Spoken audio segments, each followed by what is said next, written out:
Hey, good evening, everyone. State Representative Brad Albrook here with Freedom Caucus Chairman Chris Miller and Freedom Caucus member Dan Caucus. Hey, guys, we had kind of an exciting evening after a long week here in the Capitol.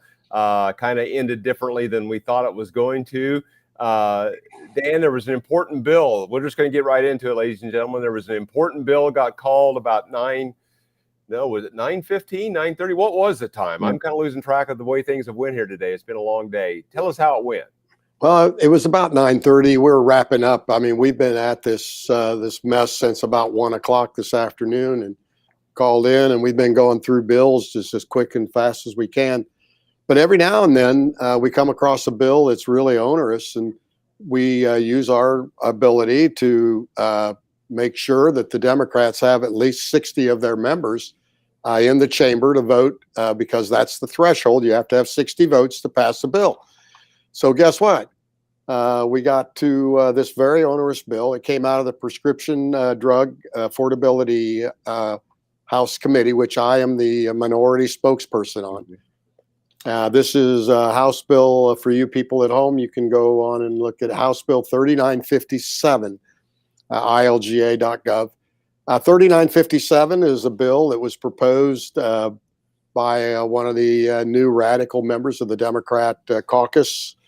And what it sought to do was to essentially put price controls on off-label drugs and generic drugs.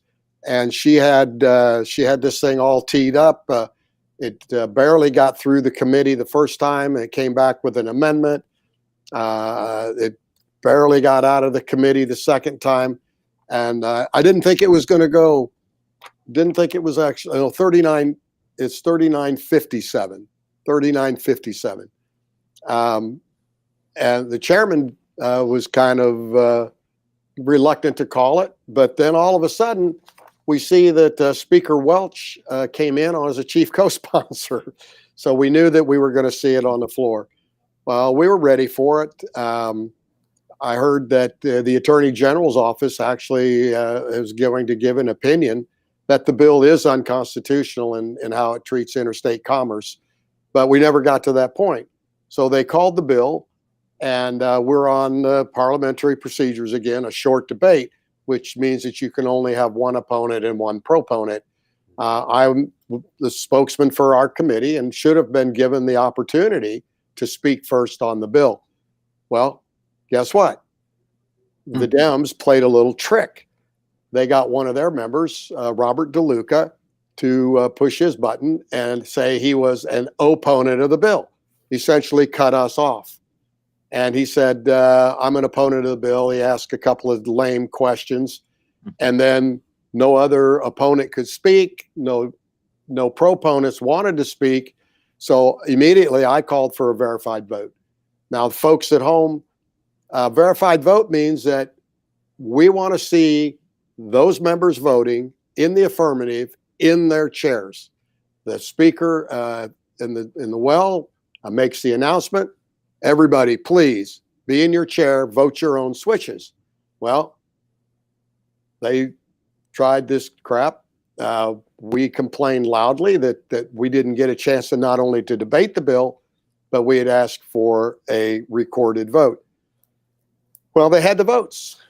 By golly, they had 63 votes. They only needed 60 to pass. But we prevailed. We used the same parliamentary rules that they use. So we prevailed in our demand that the vote be verified. And they had to go through and call the name of every person that voted for the bill. Well, guess what? There were only 59 Democrats in the chamber. At least there may have been less. We stopped when it got down to 59. I think we could have gotten to 58 or 57.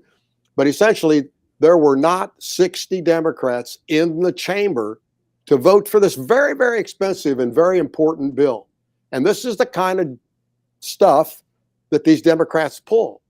They don't come to the chamber, they don't show up, they go home early, and yet their votes get recorded because the staff is running around pushing buttons for them, and it looks like they have 70 votes on these bills. And, maybe there's 62 or 3 people in the chamber, but tonight when they needed the people to be there on this very, very important bill, they tried to pull this bullshit deal and cut us out of the debate and then ram a vote through without verification.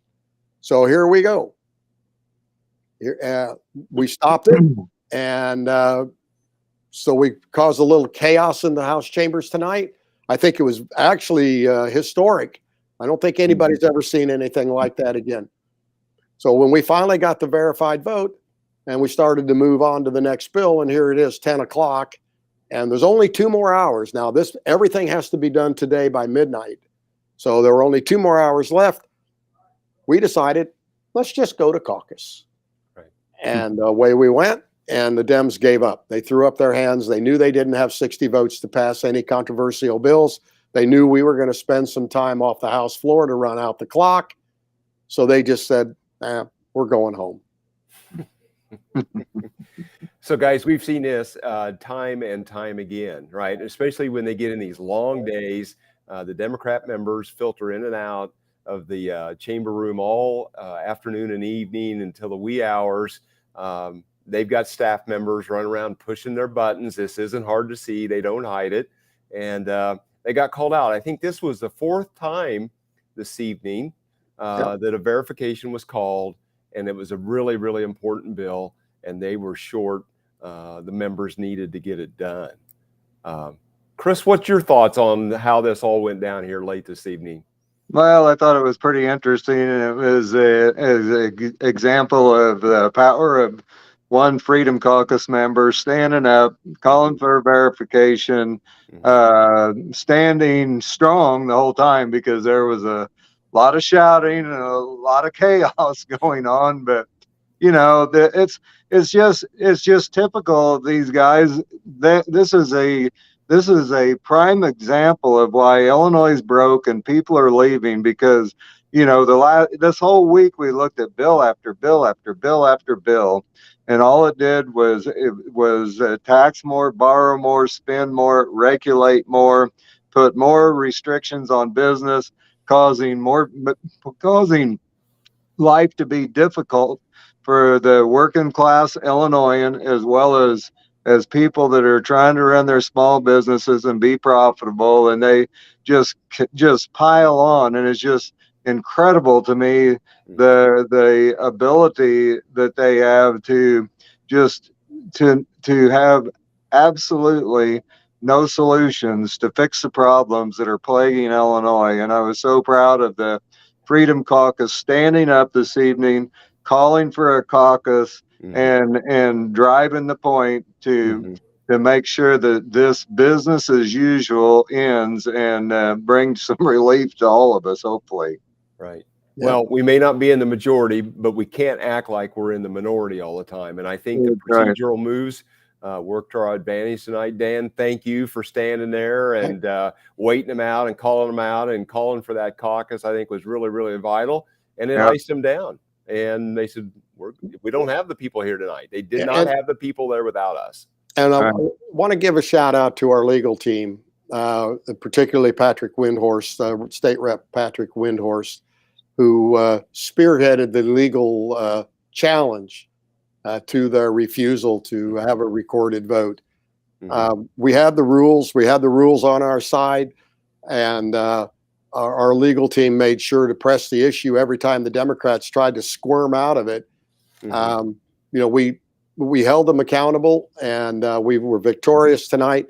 I know we're going to see this bill again, but hopefully by the time this bill comes back, that we will have an opinion from the Attorney General, and you know, we'll put Representative Said in her place and save the taxpayers of Illinois a huge whack, because this bill was going to absolutely do exactly the opposite of what they want. Yeah, exactly. So, very good. Well, guys, I think let's cut it off there. I just want to give everybody an update, and hopefully we can get back together Sunday evening at our Front Porch Live Conservative Campfire, and we'll have kind of an update, look for a statement coming out. And guys, again, we appreciate it if you like and share and follow and subscribe to our content. And with that, unless you guys have any closing remarks, I'm going to hit the outro and say good night. See y'all Sunday. Sleep well.